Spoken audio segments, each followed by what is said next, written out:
ബാക്കി പകുതി കൊണ്ട് സത്യമാണോ നമുക്ക് നോക്കാം.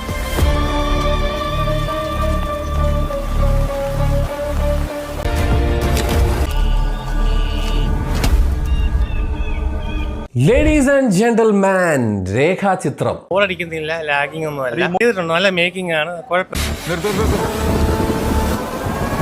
ലെവലിൽ ഡയറക്റ്റ് ചെയ്ത് വെച്ചേക്കുന്നു. എൻ്റെ പേര് എടുത്തു തന്നെ പറയണം, ജോഫിൻ ടി ചാക്കോ.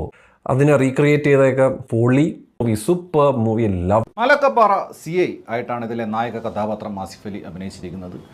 വളരെ ഇഷ്ടപ്പെട്ടു.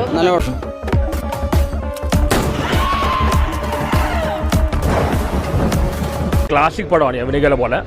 മനോജ് ബാനർജിയുണ്ട്, ആസിഫ് അലി സൂപ്പർ നടനായി മാറിക്കൊണ്ടിരിക്കുക. സൂപ്പർ താരമല്ല, എല്ലാവരും സൂപ്പർ നടനായി മാറിക്കൊണ്ടിരിക്കുകയാണ്. പിന്നെ സാറി പറയുന്ന സമയത്ത് അവൻ എന്തോ ഒരു പിടിവള്ളി കിട്ടിയിട്ടുണ്ട്. ബാക്ക്ഗ്രൗണ്ട് സ്കോറൊക്കെ അടിപൊളിയായിട്ടുണ്ട്. സിനിമ ഓരോരുത്തർക്കും എന്തെങ്കിലുമൊക്കെ കരുതി വെച്ചിട്ടുണ്ടാവും. നേരത്തെ പറഞ്ഞല്ലോ, ആസിഫ് അലി, അനശ്വര വരുന്ന സീനൊക്കെ ഭയങ്കര പ്ലസന്റ് ആയിരുന്നു. അവരെ കാതോട് കാതോട് സിനിമ കണ്ടില്ലെങ്കിലും കുഴപ്പമില്ല. വന്നുപോയ വഴികളിലെല്ലാം ശേഷിക്കുന്നത് ശവശരീരങ്ങളാണ്. ഒരുപക്ഷെ ഇനി മരിച്ചു വീഴുന്നത് ഞാനായിരിക്കാം. തീർച്ചയായിട്ടും തിയേറ്ററിൽ വന്ന് കണ്ട് എക്സ്പീരിയൻസ് ചെയ്യേണ്ട ഒരു സംഭവമാണ്. നല്ല പടമായിരുന്നു, അത് മാത്രമേ പറയാൻ പറ്റൂ. നല്ല ആസിഫ് അലിയും പെൺകുട്ടിയും നന്നായിട്ട് അഭിനയിച്ചിട്ടുണ്ട്. അത്ര നല്ല മേക്കിംഗ് കൊണ്ട് അടിപൊളിയാണ്. ഇന്ന് നടക്കുന്ന സമകാലീന സംഭവങ്ങൾ ഇതിനകത്ത് വരുന്നുണ്ട്. ഒരുപാട് ജൂനിയർ ആർട്ടിസ്റ്റുകൾക്ക്, സപ്പോർട്ടിംഗ് ആർട്ടിസ്റ്റുകൾക്ക് അവസരം കൊടുത്ത് നല്ല ഒരു സിനിമയാണ്.